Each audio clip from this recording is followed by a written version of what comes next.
CBI অপব্যবহার বন্ধ করক বিজেপির তানাশাহী নচলিব বিজেপির তানাশাহী নচলিব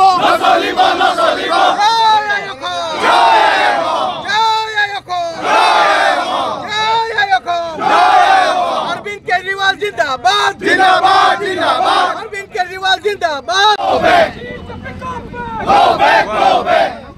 इनकलाब जिंदाबाद इनकलाब जिंदाबाद इनकलाब जिंदाबाद इनकलाब जिंदाबाद अरविंद केजरीवाल जिंदाबाद Arvind Kejriwal BJP BJP BJP बंद करो गणतंत्र हत्या बंद करो हत्या बंद करो ईडी सीबीआई हत्या बंद करो हत्या बंद करो गणतंत्र हत्या बंद करो ईडी सीबीआई प्रतिबहार बंद करो सीबीआई प्रतिबहार बंद करो मुक्ति दियो बीजेपी को मुक्ति दियो मुक्ति दियो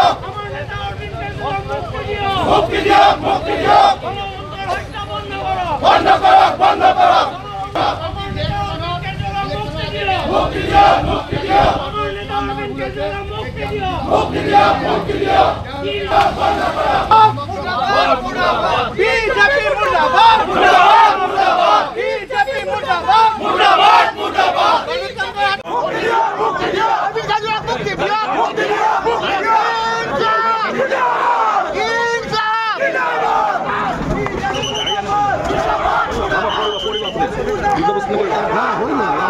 ठीक है अरे आप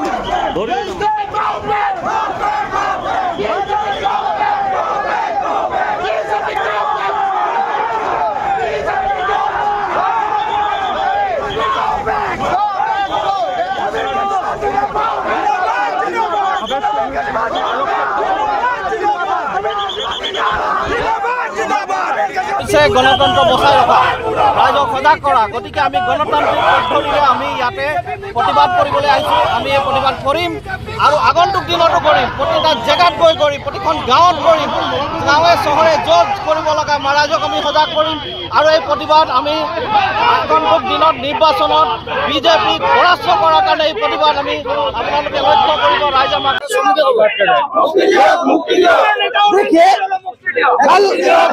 कल ईडी ने अरविंद केजरीवाल जी को गिरफ्तार किया।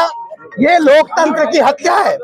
कल हाई कोर्ट ने 22 अप्रैल की तारीख दी थी और 22 अप्रैल को ईडी से कुछ जवाब मांगे थे हाई कोर्ट ने, लेकिन हाई कोर्ट के आदेश को अवमानना करते हुए ईडी ने कल अरविंद केजरीवाल को गिरफ्तार किया, रात के अंधेरे में गिरफ्तार किया। ये लोकतंत्र की हत्या है। ये ईडी और सीबीआई का मोदी जी के द्वारा मिसयूज है। ये ईडी का मिसयूज है, ये अपव्यवहार है। और ये अपव्यवहार किस लिए किया जा रहा है? क्योंकि अभी लोकसभा के चुनाव है। अरविंद केजरीवाल जी पार्टी के लिए प्रचार नहीं कर सके, इंडिया अलायंस के लिए प्रचार नहीं कर सके, ये उनकी कोशिश है, लेकिन इसमें वो लोग कामयाब नहीं होंगे क्योंकि अरविंद केजरीवाल आज पूरे देश की एक प्रेरणा बन चुके हैं, देश के युवाओं की प्रेरणा और आदर्श बन चुके हैं। अरविंद केजरीवाल एक विचारधारा बन चुके हैं जो पूरे देश के कोने कोने में आज फैल रहा है।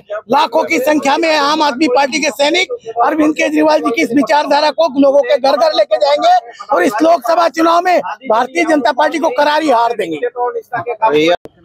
दुर्भाग्यजनक कथा आमार गणतंत्र हत्या কৰিবলৈ চেষ্টা কৰা হৈছে। आमार प्रिय नेता अरविंद केजरीवाल डांगरियाक যোৱাকালি যি ধৰণে ইডিয়ে কৰায়ত্ব কৰিছে এই অন্য কোনো কাৰণ নহয় যাতে তেখেতে 22টা লোকসভা সমষ্টি য'ত আম আদমি পাৰ্টিয়ে প্ৰাৰ্থিত্ব দিছে গৈ যাতে প্ৰচাৰ কৰিব নোৱাৰে, প্ৰাৰ্থীহঁতক জিকাই আনিব নোৱাৰে আৰু যি ধৰণে গণতন্ত্ৰ হত্যা কৰিবলৈ চেষ্টা কৰিছে তাৰ আমি প্ৰতিবাদ কৰিছোঁ।